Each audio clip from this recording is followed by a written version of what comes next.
Hello guys, bersama saya lagi dalam Alright Nopo Channel. Meroyan habis sahabat-sahabat semua. Timbalan Presiden PAS mungkin kerana ada hati mahu menjadi Perdana Menteri. Kenapa sahabat semua? Ya, lebay-lebay ini meroyan hari ini ada ya dengan nama-nama seperti Samsuri disebut-sebut menjadi Perdana Menteri di masa depan. Akhirnya timbalan Presiden PAS ini pula mengatakan sesuatu yang amat mengejutkan kita. Jadi menarik untuk kita ikuti ya bagaimana Lokman Adam ya membalun kau-kau ya lebay-lebay daripada PAS ini. Selain daripada Isyam Jalil, selain daripada Presiden Lebay PAS dan juga timbalan Presiden Lebay PAS juga ya terkena ya ditempelak oleh Lokman Adam. Jadi sahabat semua, saya mau kita menonton ya apakah yang dikatakan ataupun pencerahan daripada Lokman Adam ini. Menarik untuk kita dengar bersama. Tapi sebelum itu jangan lupa juga untuk terus support Alright Nopo Channel dengan cara tekan butang subscribe, like dan share. Mari kita tonton bersama pencerahan padu daripada Lokman Adam. Tapi dia kata dia tak dapat ruang. Dia tak dapat ruang. Memanglah Muhyiddin sebut nama Samsuri. Dr. Sam sebagai Calon. Laju je dia cakap. Bukan setakat Dr. Sam je yang layak untuk menjadi Perdana Menteri. Dalam arti kata lain, aku pun layak kan. Belum apa-apa. Padahal kursi tu 1/3 pun tak cukup kan. Masih jauh ketinggalan ke belakang daripada 1/2. Dia dah mula berlaga pula dengan Dr. Samsuri. Dalam Muhyiddin tu menipu kan, kata nak bagi Dr. Samsuri. Memang tak bagi. Memang tak bagilah kan. Dia pula kan, dia kata bukan setakat Samsuri je yang layak. Dalam PAS ramai lagi layak. Yang nanti kata lain, aku pun layak kan. Lepas tu keluar pula gambar dia pakai dengan apa ni, number one dress dan sebagainya. Tuan Ibrahim. Okey. Okey tu. Ni Tuan Ibrahim ke tu Balas lah pasal Tuan Ibrahim Ya. Dia balas kenyataan Presiden UMNO. Dia kata teruskan menjilat DAP kalau tidak mahu bekerjasama dengan PAS. Saya nak beritahu satu sajalah baik Isyam Jalil ke, baik Tuan Ibrahim ke, baik sesiapa saja kan, kita bukan pertahankan DAP kita nak bagi rakyat Malaysia faham bahawa kerajaan Malaysia ini hanya akan stabil sekiranya kerajaan itu ialah sebuah kerajaan yang terdiri daripada ahli parlimen yang berbilang kaum. Sebab apa saya cakap macam ni? Ni saya nak cakap kalau boleh buat kali terakhir lah. Malas saya nak ulang kenyataan ni sampai takkan korang ni bengap saya tak faham-faham. Kita ambil contoh. Selepas pilihan raya umum ke-15, Perikatan Nasional cuba wujudkan kerajaan Bumi Putera. Dengan 73 orang yang dia ada, campur 10 dia curi daripada UMNO,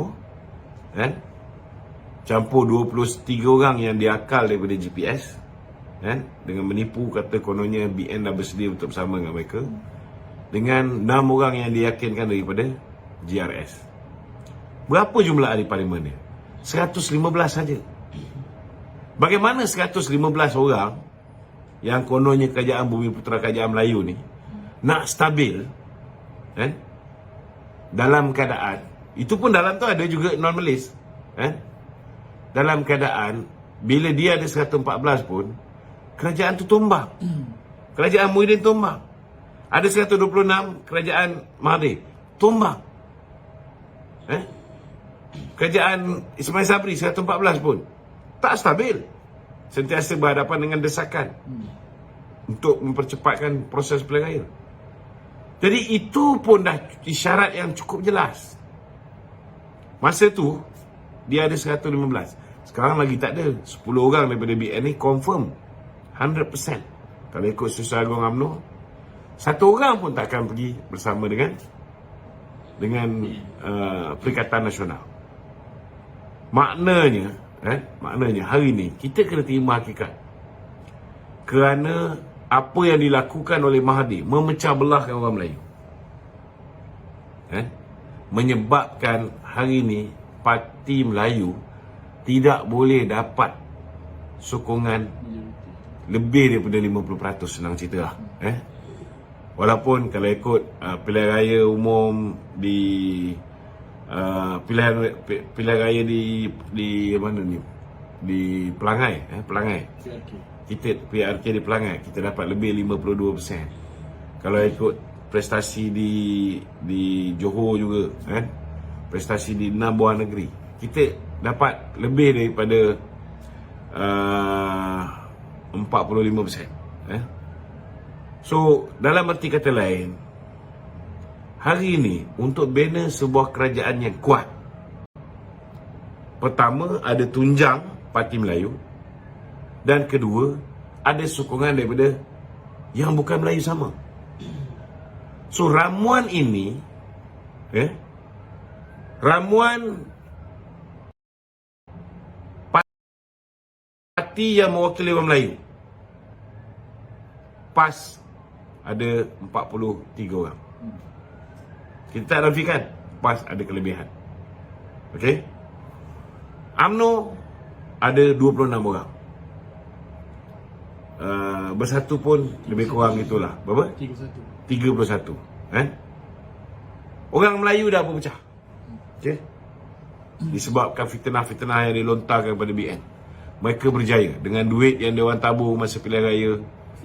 Memang betul, dengan fitnah, dengan duit, memang dia orang dapat 43, 31, dan kita tinggal 26. Tak nafikan. Tetapi kena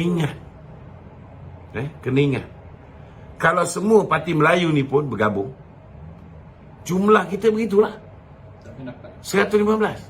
Takkan jadi sebuah kerajaan yang stabil. Akhirnya apa berlaku? Akhirnya pelabur akan lari. Bila pelabur tak masuk ke dalam negara, akhirnya kesan tu dapat pada rakyat. Foreign direct investment jatuh, pertumbuhan ekonomi menguncup, peluang pekerjaan berkurangan, kadar pengangguran meningkat, kadar jenayah akan meningkat. Betul tak? Betul. So benda ni kita kena faham. Kenapa BN boleh perintah 61 tahun dengan baik? Sebab kita ada ketika itu rakan-rakan MCA, MIC yang membawa sokongan masyarakat bukan Melayu menyokong Barisan Nasional. Even gerakan. Termasuk gerakan satu ketika dahulu. Mereka Penang base. So, ramuan ini masyarakat berbilang kaum yang menyebabkan kita stabil. Tetapi hari ini kita kena terima hakikat. Pakatan Harapan saja yang boleh garner support from the non-Malays. Jadi, siapa pun yang nak bentuk kerajaan, memang boleh bentuk kerajaan. Kerajaan tu hanya Bumi Putra. Boleh.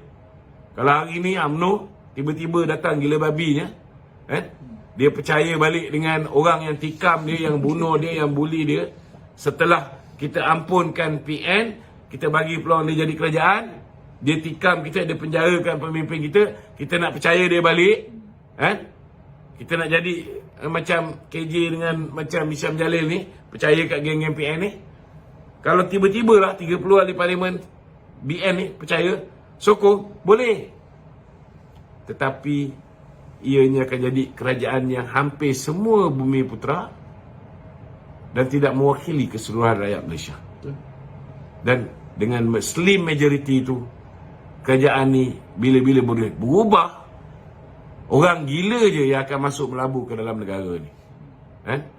Dalam keadaan uncertainties ni, dalam keadaan ketidaktentuan kerajaan.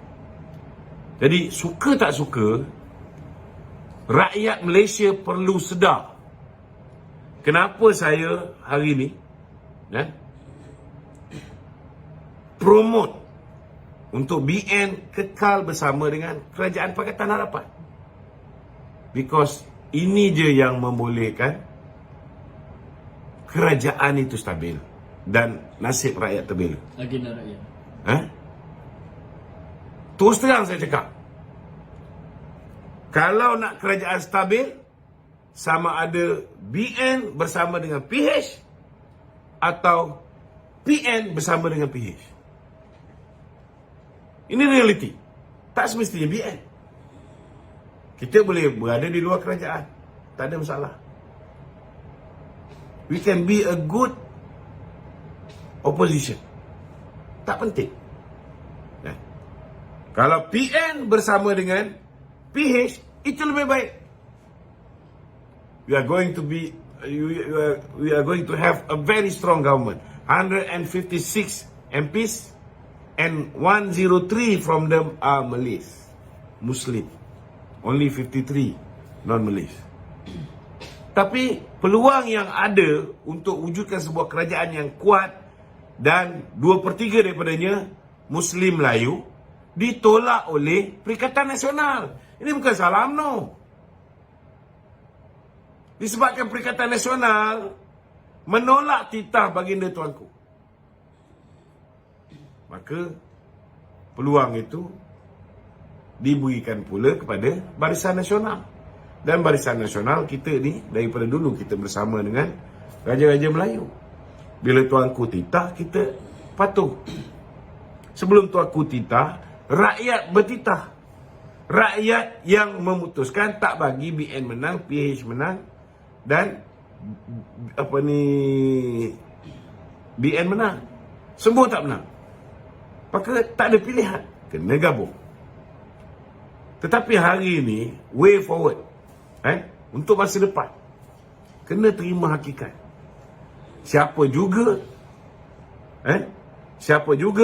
nak bentuk kerajaan kuat, mereka mesti bersama dengan Pakatan Harapan. Kecuali kalau tiba-tiba MCA, MIC boleh mengembalikan sokongan masyarakat bukan Melayu kepada parti mereka. Mereka boleh menang lebih daripada 40 kursi macam DAP menang. Then it's going to be different. Dia boleh balik kepada BN asal. Boleh dominan balik. But at this moment, no way. No way. So, kita ni, apa kita nak buat? Dengan menyedari perkara ini. Itu sebabnya, saya cuba yakinkan orang Melayu supaya boleh terima kerjasama dengan DAP. Sebab hari ini kita kena terima hakikat. Sokongan yang UMNO dapat sebelum Pilihan Raya Umum ke-15 memang tak sama dengan selepas Pilihan Raya Umum ke-15. Kerana kita dah 58 tahun lawan DAP. Dan salah satu sebab kenapa orang Melayu menyokong UMNO, salah satunya kerana penentangan kita terhadap DAP. Betul tak? Tiba-tiba lepas Pilihan Raya kita bersama DAP. Itu pun Alhamdulillah. Walaupun baru 8 bulan kita bersama DAP, lebih 50% kita boleh yakinkan bahawa bila kita bekerjasama dengan DAP ni, DAP takkan jadi macam DAP bersama dengan PAS. DAP takkan jadi macam DAP bersama dengan Bersatu. Cakap tak jaga, perbuatan terlanjur. Sebab apa? Kita yakin kita boleh buat begitu. Kerana kita juga yakin bahawa DAP juga manusia. DAP juga belajar melalui kesilapan. UMNO bila terlalu arrogant, kita ditolak oleh rakyat.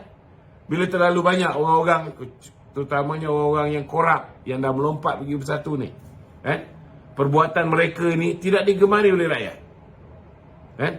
Akhirnya kita ditolak oleh rakyat. Kita juga belajar melalui kesilapan kita. DAP pun manusia, dia juga belajar melalui kesilapan dia. Silap, tutur kata, terlepas cakap, terlepas perbuatan, daripada 22 bulan menjadi kerajaan, akhirnya menjadi pembangkang. Dan akhirnya Lim Guai menjadi kluster mahkamah. Takkan DAP nak mengulangi kesilapan yang sama. Dan apatah lagi, DAP sudah berhadapan dengan proses rejuvenasi. Sudah berubah. Dan hari ini DAP terang-terang berulang kali mengatakan bahawa mereka menghormati hak istimewa Melayu, kedudukan Islam sebagai agama persekutuan, kedudukan bahasa Melayu sebagai bahasa kebangsaan dan kedudukan Raja-Raja Melayu. Ini DAP ulang banyak kali. Berbeza dengan DAP zaman dulu. Dan saya kena yakinkan orang Melayu bahawa DAP dah berubah. Kerana kalau saya tak yakinkan orang Melayu bahawa DAP dah berubah, kalau orang Melayu tak boleh menerima DAP sekarang ni, orang Melayu akan tolak UMNO sama. Bila orang Melayu tolak UMNO sama, orang Melayu akan menyokong PAS, menyokong Bersatu. Kalaupun Bersatu dan PAS boleh bentuk kerajaan, akhirnya rakyat yang akan susah. Kerana kita tidak akan ada stable government. Maka akhirnya tak mustahil Perikatan Nasional akan bekerjasama dengan DAP. Itu saja yang boleh menyebabkan kerajaan boleh mendapat 2/3 majoriti. Ini orang kena faham. Bukan kita nak jadi barwa DAP macam dituduh oleh Hisham Jalil. Kita bukan explain atau menjilat seperti mana yang dia cakap. Seperti mana yang Tuan Ibrahim pun pergi dengar cakap Hisham Jalil ni, dia pun cakap. Tidak. Kita nak beritahu formula nak bentuk kerajaan yang stabil, yang tak menyusahkan rakyat, ialah sekiranya kerajaan yang memerintah itu dalam dia ada Melayu, India, Cina, Kadazan, Dusun, Lumbawang, Iban, Dayak. Semua rakyat yang berbilang kaum ini menyokong kerajaan itu. Bila ada 2/3, kerajaan dapat diperintah dengan baik. Yang ini kena jelas. Okey? Okey, Dok. Nah. Ramai rakyat tak faham kerjasama politik ni bukan bermakna UMNO ni masuk dalam Pakatan Harapan dan bersama dengan DAP. UMNO adalah dalam Barisan Nasional dan bekerjasama dengan Pakatan Harapan. Saya ada differ bab ni. This is 2023. Malaysian public are not stupid. Saya lebih suka pendekatan jujur dan ikhlas. Kita terima hakikat, kita kerjasama dengan DAP. Tak payahlah, tinggalkanlah itu cerita kata, oh kita kerjasama dengan PH tapi tak kerjasama dengan DAP. Orang bukan bodoh. Betul tak? Terus terang. Apa masalah kalau kita kerjasama dengan DAP? Engkau boleh kerjasama dengan gerakan yang lebih chauvinis, yang lebih ekstrim daripada DAP. Gerakan berubah semasa dia bersama dengan kita. Tak ada masalah. Kita boleh bekerjasama dengan MCA. MCA hari ini, kita buat Kongres Bumi Putra pun dia tak puas hati. Kalau dengan MCA kita boleh kerjasama, apa masalah kita dengan DAP? DAP tak pernah lagi bantah Kongres Ekonomi Bumi Putra. DAP tak pernah bantah kita bagi peruntukan kepada MARA. DAP tak pernah bantah kita buat perhimpunan Hufaz 23,000 orang. DAP tak pernah bantah kita bagi 8.3 bilion ringgit duit negara, duit pembayar cukai. Termasuk orang Cina, orang India bayar cukai. Kita bagi kepada peneroka Felda untuk hapuskan hutang-hutang lapuk dia. Tak ada pun mereka bantah. Tak ada masalah. So, kita terus terang je. Lebih mudah macam tu. Untuk menjelaskan kepada rakyat. Kita kena terus terang. Tak perlu nak kona-kona ni. Orang lebih suka kalau kita jujur. Yang pasti satu saja. Kita sebelum kerjasama dengan DAP, kita tanya dia tentang 4 perkara tadi. Dan dia pun setuju. Kedudukan Islam, kedudukan Hak Istimewa Melayu, kedudukan Raja-Raja Melayu, kedudukan bahasa Melayu. Jawapan DAP dalam 4 perkara ini, mereka menjunjung 4 perkara ni. Dan Steven Sim, bila saya cakap perkara ni, saya cakap kalau ada yang langgar perkara ni, kita akan minta mereka tinggalkan kerajaan perpaduan. Kalau tak, kami UMNO akan tinggalkan kerajaan perpaduan. Setiap Yasin cakap, tak payah tunggu UMNO. Kalau ada orang langgar perkara ni, DAP akan suruh dia keluar daripada kerajaan perpaduan. So, apa lagi kita nak? Sehingga hari ini, DAP tak buat benda-benda yang mengguris hati orang Melayu. Kalau sebelum ni, adalah orang macam Ramasamy. Apa jadi pada Ramasamy? Dia apa dah? Ha? Digugurkan daripada jadi Wakil Rakyat. Dulu timbalan ketua menteri pun tak ada dah. Ha? Tony Puah, mulut macam puaka. Digugurkan daripada jadi Wakil Rakyat. Ha? Ketua pemuda daripada DAP di Barakong terus digantung sementara menunggu siasatan. Maknanya DAP begitu menjaga untuk elak daripada belaga angin dengan orang Melayu, belaga angin dengan orang Islam, ataupun melukakan hati orang Islam dan Melayu. Cukuplah. Besok lusa kalau mereka berubah, kita lawan lah. Apa masalah? Setakat ni bila mereka masih menghormati kedudukan Islam, kedudukan Melayu, kedudukan bangsa Melayu, kedudukan Raja Melayu, kenapa kita nak cari pasal? Orang akan kata kita gila. Macam Isam, orang kata tak betul kepala. Kalau DAP dia buat benda yang mengguris hati kita, kita tegur. Macam mana kita tegur apa ni Tiliang yang pertikai dia nak supaya Kongres Ekonomi Bumi Putera ni yang terakhir. Kita bantai. Pemimpin UMNO semua bantai. Apa ni, saudara Datuk Saiful Azizi bantai, Gulam bantai. Bila naik presiden MCA petikai, dia kata Datuk Zahid mimpi di siang hari. Bantai. Kita bantai, tak peduli kita. Walaupun di dalam, Kalau ada DAP punya kenyataan, kita akan bantai. Kerana kita kena jaga kita punya kumpulan sasar. Kumpulan sasar kita masih orang Melayu, orang Islam. Kita jaga kepentingan kita. Korang janganlah kacau. Kau jagalah Chinese voters. Yang Indian, jaga Indian voters. Masing-masing. Tapi tak bermakna bila kita buat Kongres Ekonomi Bumi Putera, kita buat Kongres Pendidikan Bumi Putera, tidak bermakna kita menafikan hak bukan Bumi Putera. 61 tahun BN memerintah secara bersendirian. Kita masih menjaga kepentingan bukan Melayu. Tak ada masalah. Okey? begitu. Tok ada tengok drama. Baik, itu dia sahabat semua. Satu pencerahan yang padu ya daripada Lokman Adam, sahabat-sahabat semua. Isu-isu panas, khususnya isu siapa yang mau menjadi Perdana Menteri, isu kononnya PAS sedia untuk bekerjasama dengan UMNO. Ya, untuk ini adalah pujukan-pujukan yang sedang dilakukan oleh pemimpin-pemimpin daripada parti PAS, sahabat semua. Kita boleh nampak bagaimana terdesak, bagaimana tertekannya mereka hanya kerana mahu berkuasa, hanya kerana mungkin ketagih ya, mungkin mereka sedang ketagihan untuk berkuasa ya, seperti mana mereka berada dalam kerajaan selama 33 bulan dan akhirnya ya mereka hari ini masih meroyan kerana tidak dapat menjadi kerajaan. Ayat yang paling menang adalah sudah cukup jomlah, melebihi dari cukup.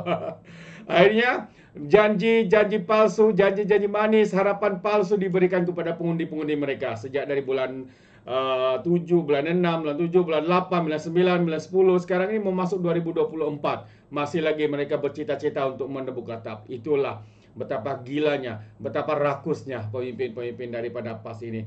Jadi itu pandangan saya sahabat semua. Bagaimana dengan Anda? Anda boleh berikan komen Anda di dalam ruangan komen. Terima kasih. Izinkan saya untuk mengundurkan diri. Dan seperti biasa, peribahasa mengatakan, tak apa pun keangkap, 2 tahun keinginan. Dalam bahasa Melayunya, tepuk dada, tanya selera. Sekian saja daripada Orang Dapat Channel. Kita berjumpa lagi. Bye-bye.